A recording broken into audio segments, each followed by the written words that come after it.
Hello everyone. Thank you for joining us today and a very warm welcome from the SAP Education team. My name is Jessica Di Chiaro and it is my pleasure to introduce you to Melissa Waters, our Customer Engagement Executive, and Sean Bergin, our NetWeaver expert who does us the honor of presenting today's session. Sean started his SAP career as an ABAP developer in 1996, and since then he has consulted in a number of other areas including NetWeaver, HR, and Solution Manager. Recently, Sean has been getting more involved in mobile, Fiori, and business transformation from SAP Business Suite to SAP S4HANA. In this kickoff webinar, we will show you how to navigate in the SAP Learning Hub and how to find your learning journey to get SAP S4HANA certified. Before we go any further, just a few housekeeping rules. You might have noticed that it is not possible to ask questions via the audio since you are not dialed in. But you will be able to ask any questions in the Q&A pod located under the slides, and we will answer all the questions at the end of the session. We have added some links and documents to accompany the webinar, and you will be able to see them in the tab marked Attachments under the slides. Sean, the floor is yours. Thanks very much, and welcome from me as well to everyone. First off, I just want to say I think you have chosen a very good webinar and potential certification if you are going to follow through. S4 is definitely the area of the future as far as SAP goes. HANA was a massive leap forward, but combining S4 with that, there is a very bright future. Today's webinar is not going to focus too much on S4 and its future, as I just said, but more on how to actually get to the learning content, making the assumption that you have already decided to go forward with the certification. So we'll look at some mandatory content that you should look at if you are going to be writing the certification. And I'll also just give you some hints and tips on finding other content. And you'll also see in the presentation, you'll have the ability to get support and potentially also look at other items you might want to get, such as system access, if you are wanting to get practice on a live system and don't yet have one available. And so starting off then, I'm just going to move through these slides. This session that you're watching will move between two different main areas. The slides that you'll be seeing at the moment, which I'll go through first, and then also a screen share where I can do a live demonstration to you of how to use the Learning Hub and find the content which you would have seen in the slides. You can also always replay this presentation. You can also download the PDF if you don't want to actually watch the video, but just see the PDF with the instructions of how to access the learning content after the session. So no need to take any notes or anything like that at this point. You can just watch the demo and then potentially watch the video again later or the slides as I've mentioned. I'll just wait for that first slide to show up. Might just take a second to go through.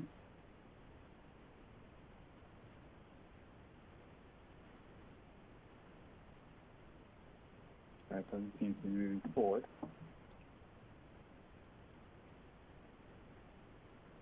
Give me a second.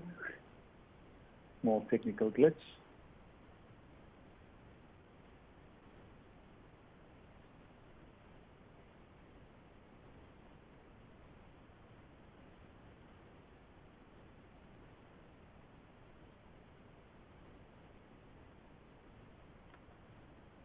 Okay, Melissa or Jessica, are you guys able to advance the slides forward? I don't seem to be getting a response on my side when I'm trying to advance them. I've just clicked forward. Doesn't seem to do anything. Yeah. Maybe let's try to remove the slide and upload it again. Do you want to do that from your side?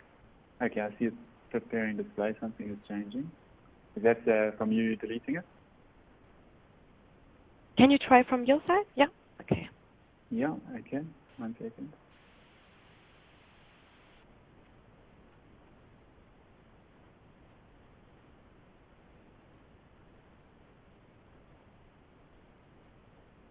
Okay, sorry everyone, we will be continuing in a second.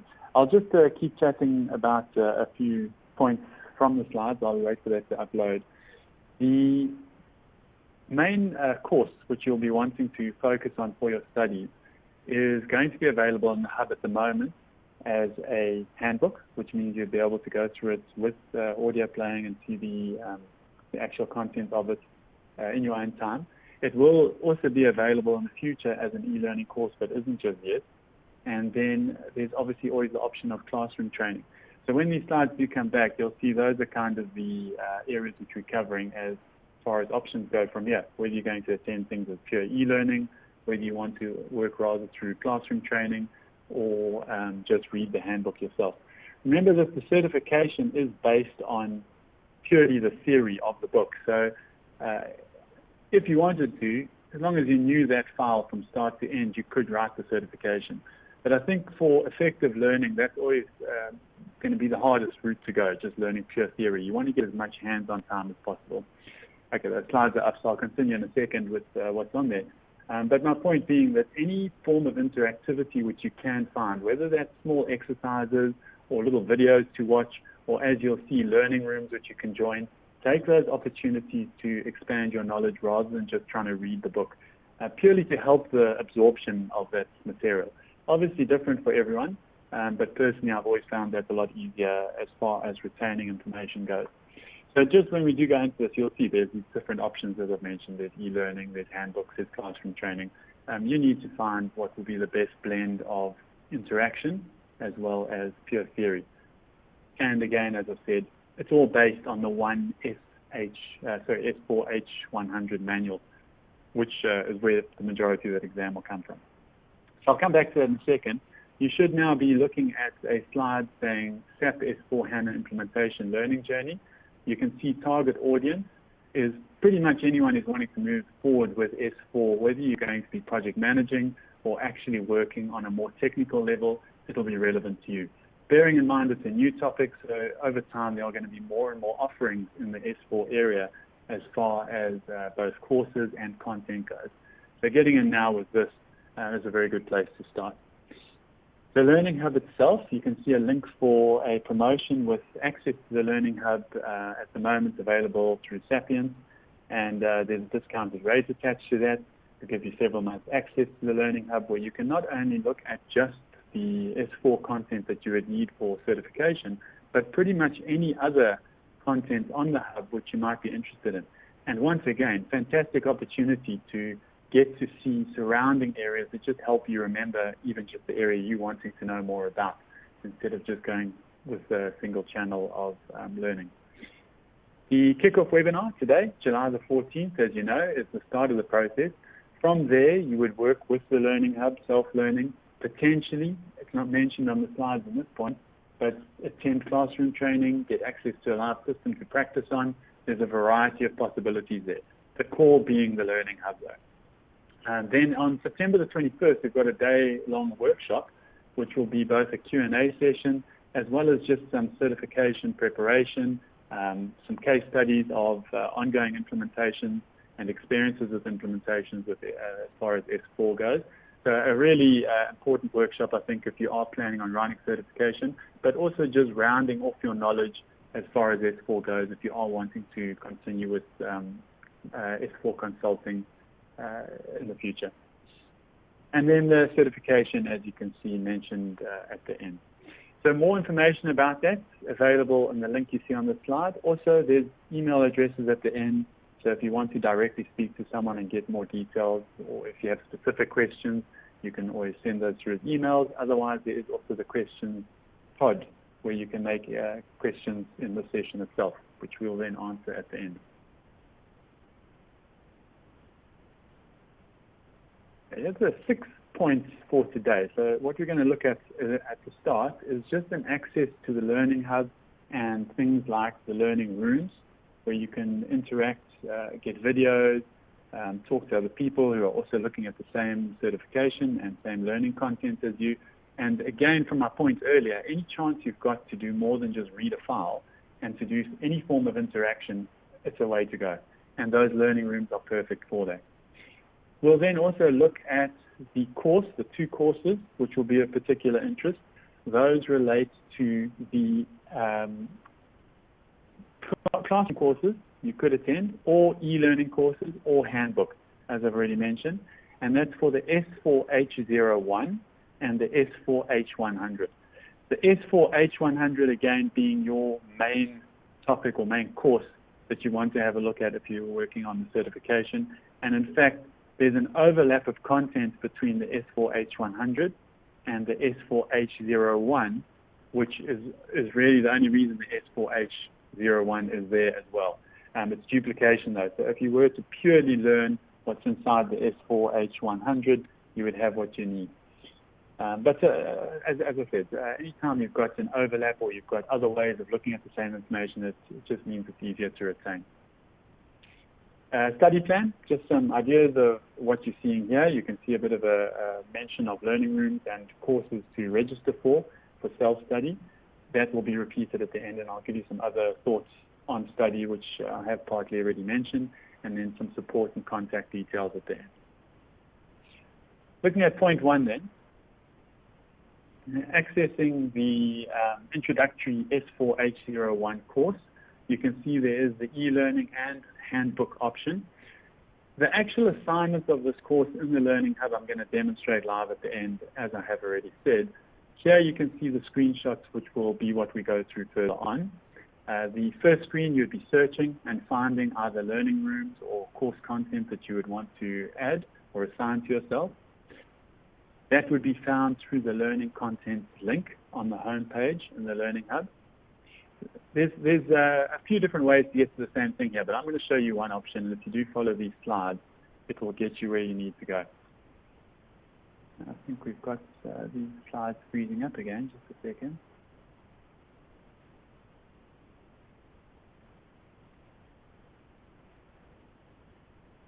Sorry, I'm just going to need to try to get this link. Oh, there we go, it's back. I do see it's back.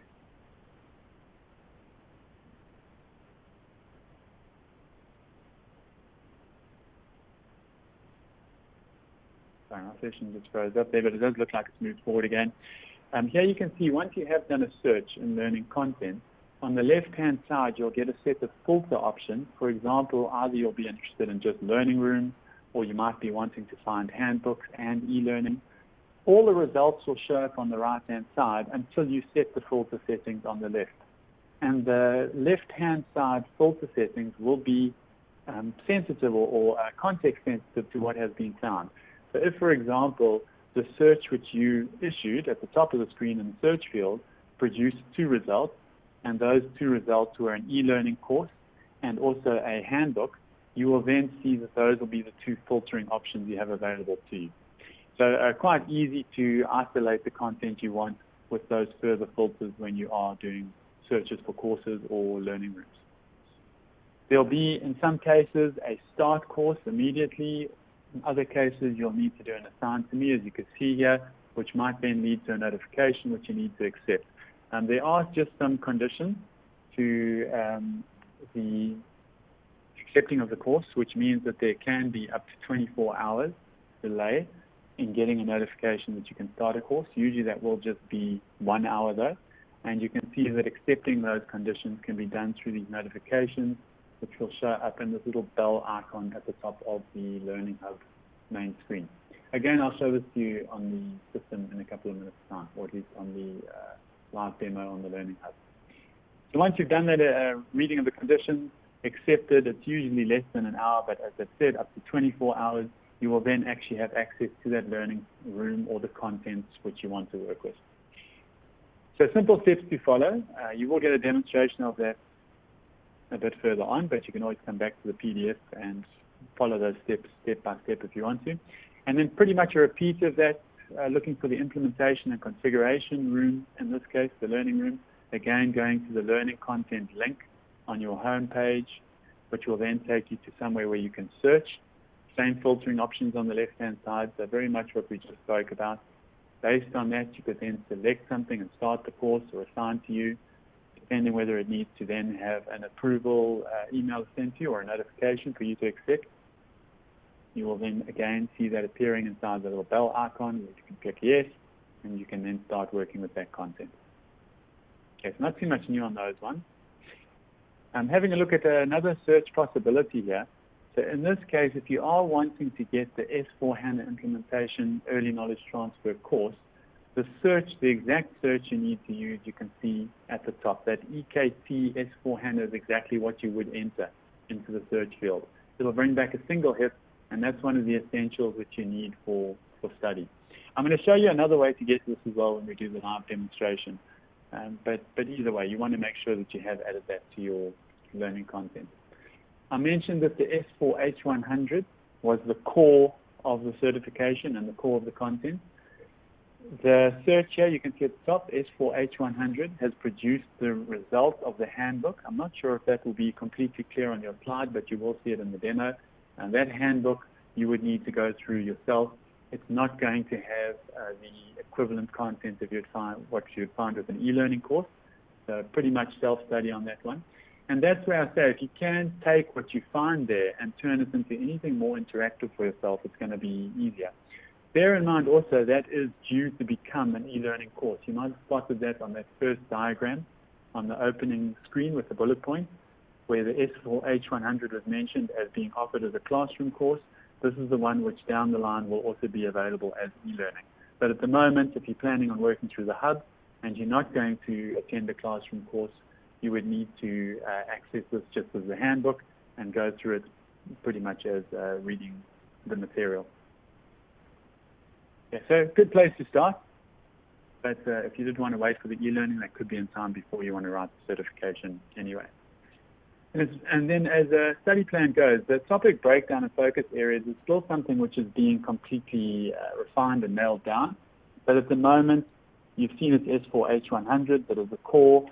There is about 10% overlap of content which you could find in the S4H01, which is the course you did have in the demonstrations, and you'll see in the live demonstration is available as e-learning.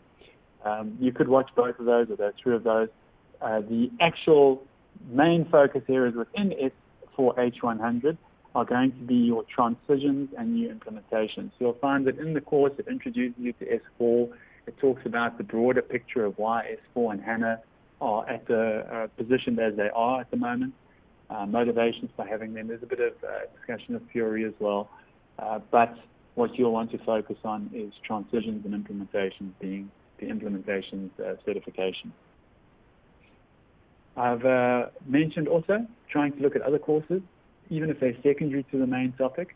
So where there are other courses, for example, just maybe even 15-minute videos talking about the business side of S4. No harm at all in watching that.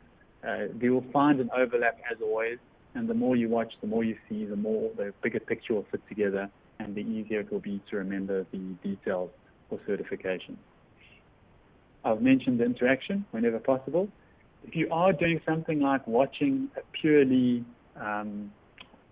what would be the right word, e-learning where it isn't going to give you many exercises, it's more just notes which are being presented to you as audio with some slides moving forward in front of you, you would probably want to treat that like a classroom situation where you would write down your own notes. Again, just pushing the interaction rather than just watching a video which is a series of slides and audio moving in front of you. A lot easier to retain that information. If you aren't going to be attending the classroom training, find a way to practice on a live system or any equivalent that you can do. So if you need to go to YouTube and you need to watch videos which are recorded working on a live system, that could be a possibility for it. But the bottom line is you need to actually see some live system information, not just slides and videos within the handbook version of the course.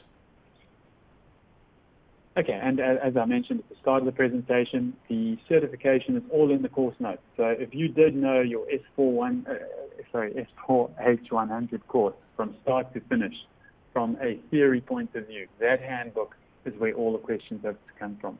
The questions in the certification are not based on practical experience, they are based on the theory, which is the only way to make it fair for people who might have some, none, or many years experience on the system. So just to make it equal, it's based purely what's in the handbook, which is why you can be sure if you do know that very well, you are going to get through the certification. And finally, just about support, if you do have questions, sorry about the double U there, the support and questions on the SAP Learning Hub, you can see the email address for that. And if you've got generic questions about it, you can contact Jessica, who you heard from at the start of the course, sorry, at the start of the webinar. Any possible exercises, again, try those out wherever that comes from. You can watch this presentation again if you need it, particularly just for the how-to on the Learning Hub to get access to the learning room and the handbook and the e-learning, which you'll require. And then don't forget there's that expert session on 21st September. Depending what you have already registered for and your intention, you would probably get quite a lot of value out of that once you have had a bit of time with the e-learning, a bit of time with the handbooks, and then want to just refine that knowledge before certification. That concludes the slides. I'm going to move over to the system now. Sorry, when I say system, just too used to the courses where we're working with the live system, but by system I mean Learning Hub in this case. So the screen share will shift in a second.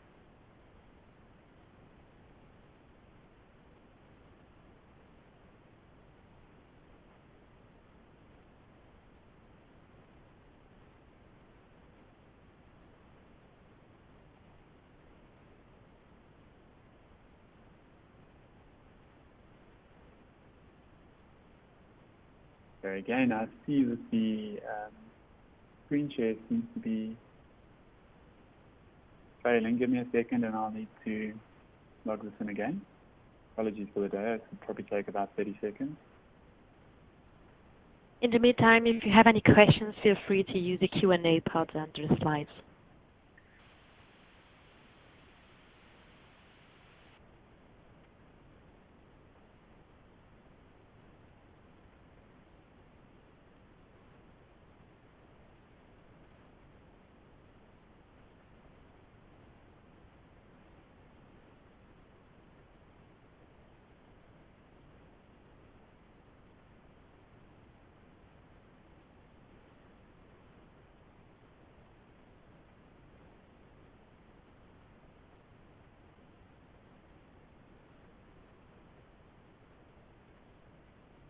Okay, it's busy going through. It should be on in a second.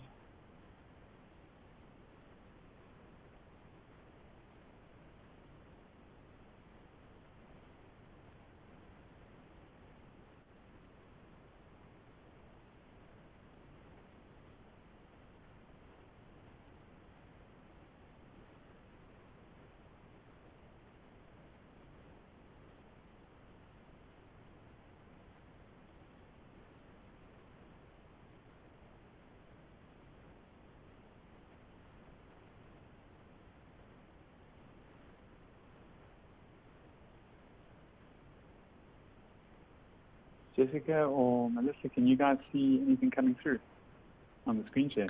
No, it's still loading on my end as well. All right. Yeah. Okay, as long as it's the same thing you're seeing, that looks like it's just gone through now. Yeah. All right. Okay, great. Here we go. So this is the home page from the Learning Hub. And the first thing I'll show you is just where that learning content link was. So if you look on the Access panel on the right-hand side in the default window, you can see that there's a link under all available content, learning content, or learning content. That would probably be your starting point after possibly watching the welcoming video, which you can see on the left, and just having a brief look at what the Learning Hub's homepage looks like. But if you want to start getting on with courses, you would go to learning content, and this is where you then saw those search pages in the slides. So I'll just give you a few examples here.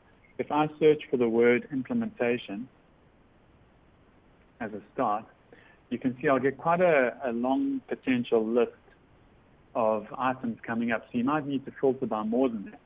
That's going to be a little bit too much or a bit too generic to give as a search term. But it is a possibility to work from there and then filter, for example, to just the learning room. So if I have a look on the left-hand side where those filtering options are, if I filter by learning room, you'll probably get a bit closer to what you're after. So any learning rooms you do find of interest there, you don't have to just work with the S4HANA learning rooms. You can see there's the one for implementation and modeling for HANA itself, and there's the S4HANA implementation and configuration learning room. Where something has already been assigned to yourself, you can see it's already assigned. If I was to choose the assign to me, This is where you'll then need to, okay, sorry, that one I did assign earlier and I took it off.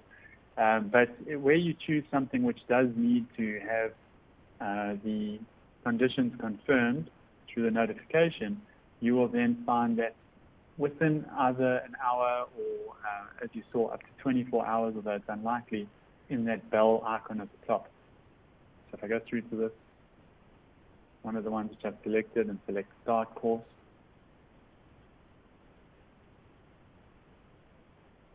Okay, from here, I would need to wait until I have been able to go to the notifications and accepted the notification which comes through.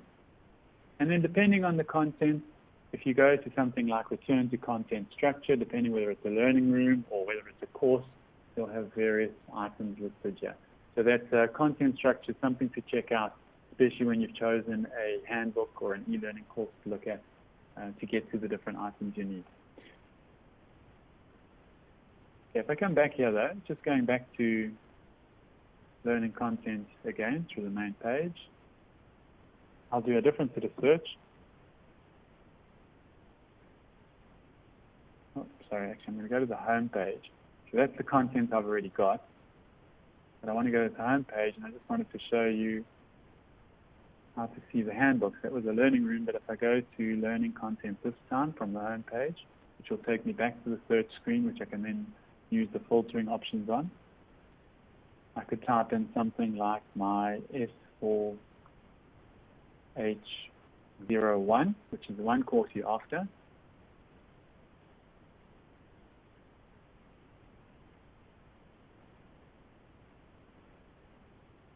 And you'll notice in this case it's offering me the e-learning and handbooks as a filtering option because it's available as both. If I switch to e-learning, okay, there's the one you're after, which is going to be one of those two courses which were recommended from the initial slides, is the S4H01. And that's the one where I was saying you've got about a 10% overlap with the S4H100 itself. But absolutely no harm in doing that one as well. It's an e-learning course already, which means it's going to have a fair amount of interaction. It's quite a bit more interaction than you'd have with just a handbook. And that could be a good place to start, even now, the fact that it is available as e-learning. And you could then, when available, get the S4H100 as e-learning as well. But you'll notice if I search for the S4H100, at this point there won't be a e-learning option. There'll only be the handbook option.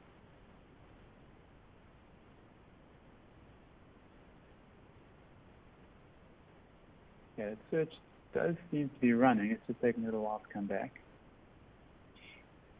Okay, while I wait for that, because the refresh does seem to be taking a little while. Okay, it looks like it's dropped out, sorry.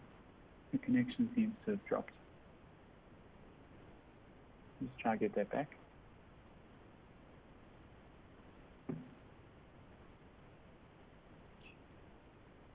And just while I wait for that to reconnect, all I wanted you to see was there, if I search for S4H100, it wouldn't have had the e-learning checkbox. The only filtering possibility on the left would have been for handbook, because that's what's available. And again, I could have assigned it to myself and then started working with it.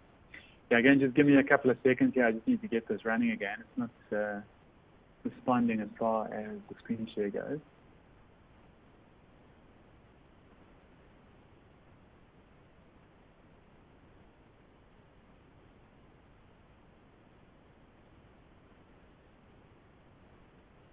In fact, it's not letting me close that session. Melissa, Jessica, has the screen share stopped on your side? Has it crashed? Maybe you can go back to the slides. Yeah. Yeah. We have actually finished with those slides. So what I was hoping to do was show the screen share, but let me just try and remove this and add it back in. Yeah, maybe.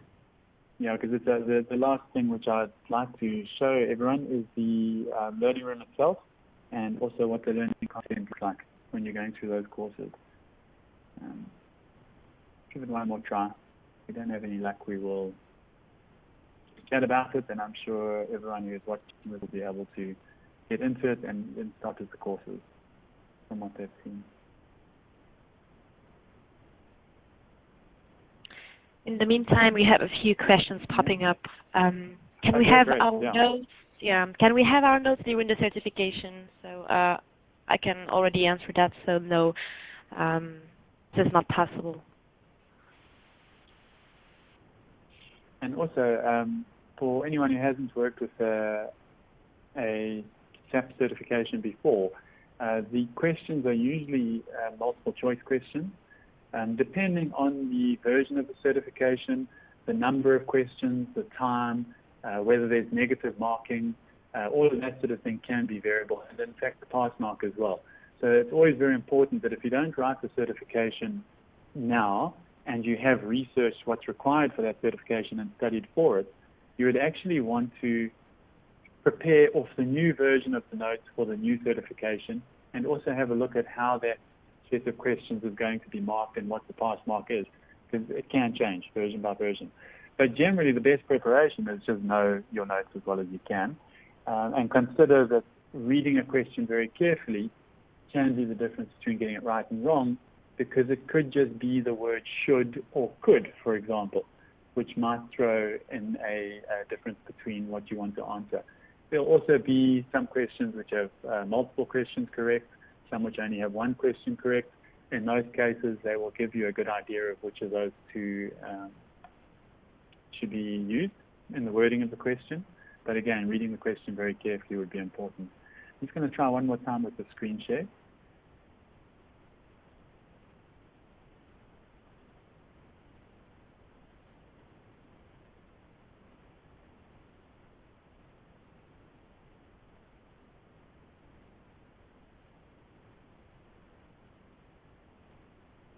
I'm not sure what's happening there.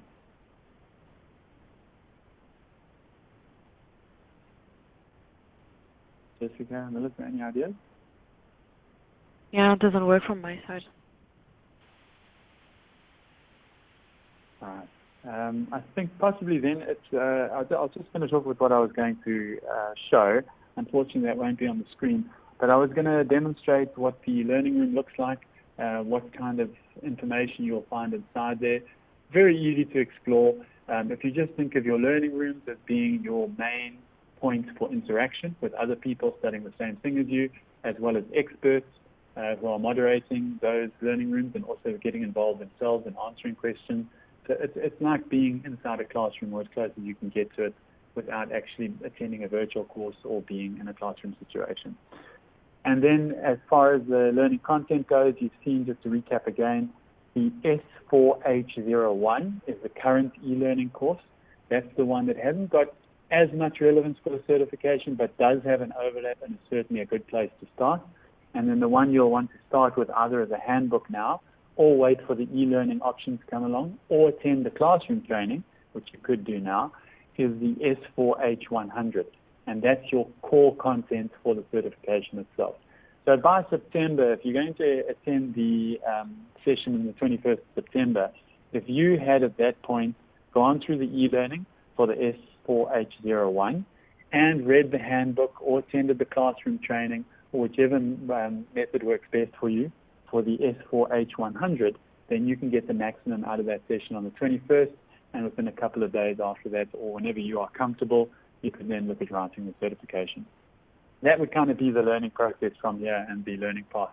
The other thing to consider, as I've already said a few times, is getting some system access. If you can get onto a system and you can practice things, in some cases it doesn't even matter if an exercise doesn't work. So a lot of the time what you might find is that if you're working on a non-training system, you might not be able to perform an exercise from the notes exactly as it is written, but you can certainly still find the menu parts, you can see the screen, and you can get an idea of what they want you to see in that exercise. And that is a huge help in remembering the content versus not actually getting onto a system at all. So also chat to the support link, the email address is Jessica, or the email address you saw for support in the end of those slides. And in fact, I'll go back to that so you can take it down if you don't want to have to come back to this presentation. Let me just get that slide up. Sorry. So that's the e-learning@sap.com, or jessica.di.chiaro@sap.com and chat about getting access to a system to do some practice. I see another question come through. Yeah. Yeah. Will there be a list of example questions for the preparation? So at this point, there isn't. On the one hand, remember that the certification itself is being finalized. What will very often happen is, and again, this is different for each different certification, so there's no specific rule here, but you might find that on the training website, SAP training website, there may be some sample questions, which will help guide you to the kind of content which you want to look at and the way the questions would be asked. Certainly, there won't be enough sample questions to provide you a base for learning from. So really, any sample questions you do find, use that as a guideline for how the questions are going to be asked, and also just to see how you're faring. So if you've got 10 questions to try and you make sure you don't use the book, you give yourself perhaps 2 minutes a question, so don't allow yourself too much time. Do it as a mock test and see what you get out of that. And that'll tell you, are you getting 20% or are you getting 80%? But again, not enough for you to study from. You would need to go back to the notes to actually do the studying. In the September session, there will be a lot more of that kind of thing, though. So anything I can put together for you guys and to help you focus or refine your learning just pre-certification, that will be in that session on the 21st. I see, yes, okay, so with the S4H01 handbook, sorry, this is another question which has come through. 3 versions popping up, ending on collection 95, 02, and 03. I would always go for the latest. With any of the handbooks and the collections, go for the latest. What you do want to check, though, is what version is being used for the certification. So this is the same thing which I mentioned earlier. With the certification, and especially with an area like HANA and S4, every time the certification changes, every couple of months, there may be a new handbook which that certification is based on. So let's just take Collection 2 and Collection 3, for example. In Collection 2, you might have one certification. In Collection 3, you've got another version of the certification. There might be 40% of the content which has changed in that time. So don't study the handbook from Collection 2 and then write certification for Collection 3. What we can do is, Jessica or Melissa, if you have an email address for whoever asked that question, we can also just confirm exactly which certification they're perhaps interested in writing and tell them which is the appropriate handbook for that. But again, you do want to make sure that you synchronize, and it's just always worth checking what certification you are booking for and making sure the handbook synchronized just so that you don't see obsolete content in an area like this where it's changing so rapidly, even more important than in others. Melissa, Jessica, did anything else come through? No. Okay. We have answered all the questions. From what I can see, that looked like all the questions. Was there anything more to add from your side? I think you've said it all, Joan. Thank you. Okay. Right, well, thanks for attending, to everyone who was part of the webinar. I'll hand over to Melissa and Jessica just for any final words, and then hopefully see all of you on the 21st. Yeah. Thank you very much, Joan, for the great presentation, and we are looking forward to welcoming you to the Media Expert session scheduled on September 21st. You can see in the attachments the link to register to the Media Expert session and the official webpage for more information about the special offer for the SAP partners. So.